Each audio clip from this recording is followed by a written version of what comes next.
Odporúčame si do tabletu nainštalovať aplikáciu GPS Test, ktorá je free, to znamená neplatená. A túto aplikáciu vieme využiť pri natáčaní videa.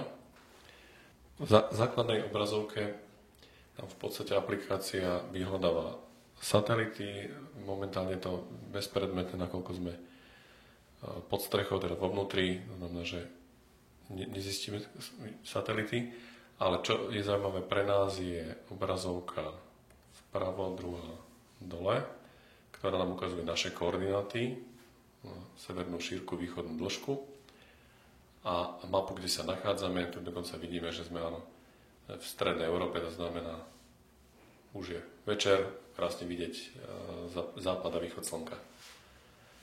V tejto obrazovke vidíme 3 údaje, našu rýchlosť, v prípade, keby sme boli v pohybe, v kilometroch za hodinu.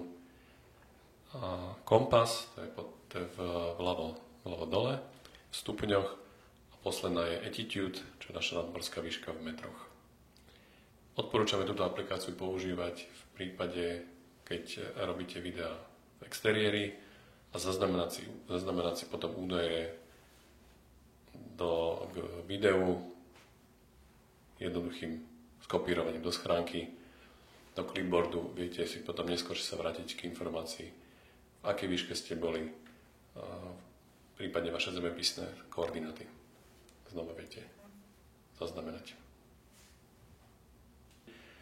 Túto snímku nájdeme v aplikácii Galéria, záložka Screenshots, kde vidíme všetky obrázky, ktoré sme v priebehu práce s tabletom